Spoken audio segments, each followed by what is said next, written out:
దేశంలో ఏ ఆలయంలో లేని సనాతన సంప్రదాయాలు, ఎక్కడ లేని ఆధ్యాత్మిక విశిష్టత, మరెక్కడా లేనని ఉత్సవమూర్తుల వైభవం, అనేక రకాల దివ్యశక్తులకు నిలయం ఈ ఆలయం. అలాగే అనేక రహస్యాలకు కొలువైన దివ్యక్షేత్రం ఇది. అందుకే ఈ ప్రాంతం ఆ ప్రాంతం అని కాదు, ప్రపంచ నలుమూలల నుంచి అనేక మంది నిత్యం వస్తుంటారు. ఎన్నిసార్లు స్వామిని దర్శించుకున్నా తృప్తినివ్వదు. అలాంటి అద్భుత దివ్యాలయంలోని వినూత్న శక్తుల రహస్యాలేవి, అవి ఎక్కడున్నాయి అని అనుకుంటున్నారా? అయితే ఈ ప్రత్యేక కథనం చూడాల్సిందే.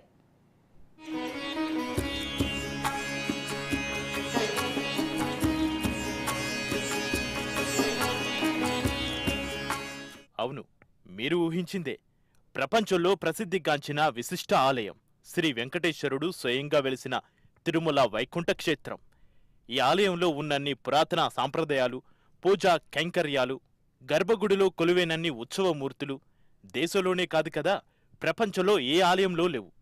గర్భాలయంలో మూల విరాట్తో పాటు అక్కడే కొలువైన 5 దేవతామూర్తులకు నిత్యం ప్రత్యేక పూజలు, నివేదనలు జరుగుతాయి. శ్రీవారి ఆలయంలో కొలువైన ఉత్సవమూర్తులకు ఒక్కో మూర్తికి ఒక్కో రకంగా పూజా విధానాలు, నివేదనలు నిత్యం జరుగుతాయి.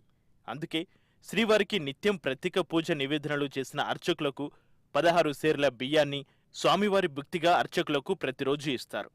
అలా నిత్యం పూజలు అందుకుంటున్న దేవతామూర్తుల్లో మొదటిది దవబేర, రెండవది కౌతుక బేర, మూడవది ఉత్సవ బేర, నాలుగవది ఉగ్రబేర, ఐదవది బలిబేర. మొత్తం 5 రకాల ఉత్సవమూర్తులు శ్రీవారి ఆలయంలో కొలువై నిత్య పూజలు అందుకుంటున్నారు. తరతరాల చరిత్ర కలిగిన శ్రీవారి ఆలయంలో స్వామివారికి పూర్వం నుండి నేటి వరకు వైఖానాస ఆగమోక్తంగా పూజా కైంకర్యాలు జరుగుతున్నాయి. శ్రీవారి ఆలయంలో దివ్యశక్తులు ఇమిడి ఉండడానికి ప్రధాన కారణం పంచబేరలు ఉండడమే అని శ్రీవారి ఆలయంలో తరతరాలుగా పనిచేస్తున్న అర్చకులు పేర్కొంటున్నారు. 9.5 అడుగుల ఎత్తుగల శాలిగ్రామ విగ్రహం తిరుమల కొండపై స్వయంగా వెలిసింది. దీన్నే ధ్రువబేర అని అంటారు.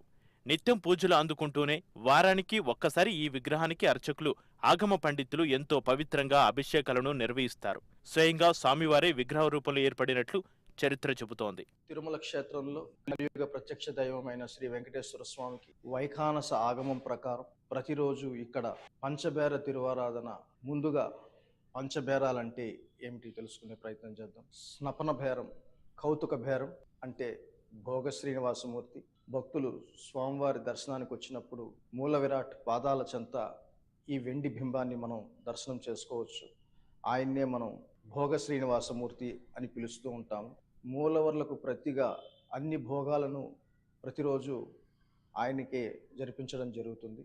ఈ భోగ శ్రీనివాసమూర్తికే మనం ప్రతిరోజు ఉదయం తోమాల సేవలో పాలు కేసరితో అభిషేకం నిర్వర్తించడం, అలాగే ప్రతిరోజు రాత్రి ఏకాంత సేవలో మూలవర్లకు ప్రతిగా వీరినే మనం పౌళింపు సేవలో చేయడం జరుగుతుంది.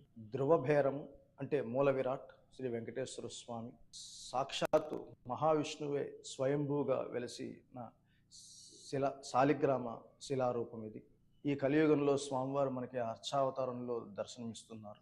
ప్రతి శుక్రవారం మనం ఈ మూల విరాట్కే తిరుమంజనం జరిపించడం జరుగుతుంది. ధ్రువబేర విగ్రహాన్ని ఆలయంలో పనిచేసే ప్రధాన అర్చకుడు తప్ప మరెవరూ తాకరాదు. అత్యంత శక్తివంతమైన దివ్య స్వరూపంతో కూడిన విగ్రహం అది. ఎంతో పవిత్రతతో కూడుకున్న పచ్చ కర్పూరంను స్వామివారికి నుదుటిన నామాలుగా ధరింపచేస్తారు.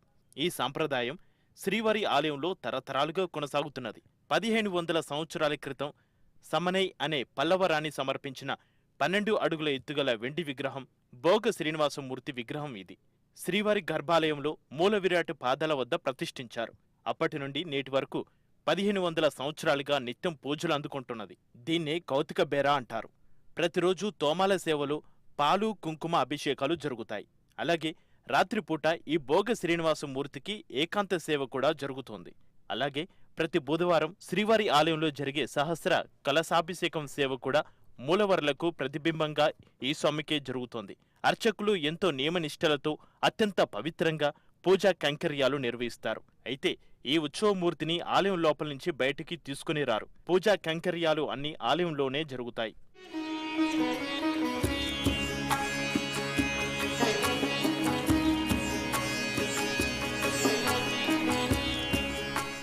శ్రీవారి ఆలయంలోని ఉత్సవ విగ్రహాల్లో భక్తులు ఎక్కువగా దర్శించుకునే ఉత్సవ విగ్రహాలు ఇవే. వీటినే ఉత్సవ బేర అంటారు.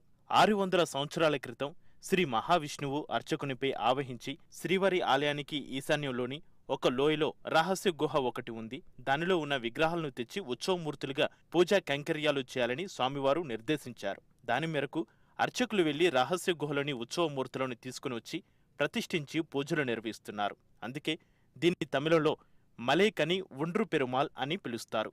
మలై అంటే కొండ వంగిన లోయలోని లభించిన విగ్రహాలు అని అర్థం. అందుకే వీటిని మనం మలయప్ప స్వామిగా పేర్కొంటాం. శ్రీవారి ఆలయంలో జరిగే అన్ని ఆర్జిత సేవలు, అలాగే నిత్య, వార, పక్షం, వార్షిక ఉత్సవాలన్నీ ఈ మలయప్ప స్వామి వార్లకే జరుగుతుంది. ఉత్సవమూర్తులు లభించిన కాలమాన తిథి ప్రకారం నాటి నుండి నేటి వరకు ఏ ఆలయంలో లేని విధంగా ప్రతిరోజు ఆలయం వెలుపలకు వచ్చి మాడ వీధుల్లో ఊరేగుతూ స్వామివారు భక్తులకు అనుగ్రహిస్తుంటారు. మలయప్ప స్వామి లభించిన గుహ నేటికి తిరుమలలో శ్రీవారి ఆలయానికి ఈశాన్యంలో ఉంది. ఇది చాలా రహస్యమైంది.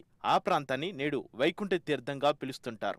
దేశంలో ఏ ఆలయంలో లేని ఉగ్ర శ్రీనివాసమూర్తి ప్రతిమలు ఒక్క తిరుమల శ్రీవారి ఆలయంలో మాత్రమే ఉన్నాయి. దీన్నే ఉగ్రబేరగా పేర్కొంటారు. స్వామివారు ప్రయోగ చక్రంతో శ్రీదేవి భూదేవిలతో భక్తులకు దర్శనమిస్తారు. అందువల్లే సూర్యోదయానికి ముందే తెల్లవారుజామున ఈ స్వామిని ఊరేగిస్తారు. ప్రయోగ చక్రం వలన నిత్య పూజలు అందుకుంటున్న ఏడాదిలో ఒక్కరోజు మాత్రమే ఆలయం వెలుపలకు వచ్చి భక్తులకు దర్శనమిస్తారు. కైసిక ద్వాదశి రోజున మాత్రమే స్వామివారు ఊరేగుతూ భక్తులకు దర్శనమిస్తారు.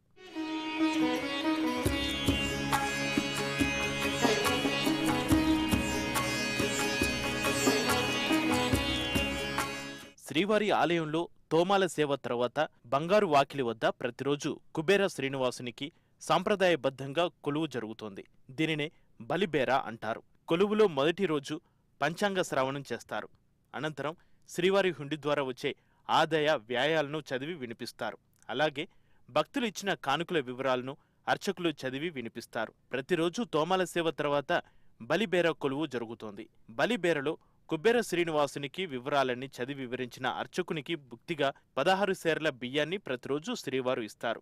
దీన్ని మాత్రదానంగా అనుగ్రహిస్తారు. శ్రీవారి ఆలయంలో కొలువైన కుబేర శ్రీనివాసుడు ఆలయం లోపలే ఉంటాడు తప్ప బయటకు రాడు. ఆలయంలో ఉంటూ నిత్య పూజా కైంకర్యాలు అందుకుంటారు. ఇలా శ్రీవారి ఆలయంలో 5 రకాల ఉత్సవమూర్తులు నిత్య పూజ కైంకర్యాలు అందుకుంటున్నందున ఆలయంలో విశిష్టమై దివ్యశక్తులు నెలకొన్నాయని అర్చకులు విశ్వసిస్తున్నారు. మలయప్ప స్వామి లభించిన రహస్య గుహ నేటికీ ఉందని ప్రధాన అర్చకులు పేర్కొంటున్నారు. ఇలాంటి విశిష్ట దేవతామూర్తులు కొలువై ఉన్నందునే శ్రీవారి ఆలయంలో దివ్యశక్తులు నెలకొన్నాయి. ఏ భక్తుడు వెళ్లి స్వామిని దర్శించుకున్నా తిరిగి దర్శించుకోవాలన్న ఆతృతే తప్ప బాగా దర్శించుకున్నామనే సంతృప్తి ఉండదు. అందుకే తిరుమలలో శ్రీవారిని దర్శించుకునే వారి సంఖ్య రోజురోజుకి పెరుగుతోంది.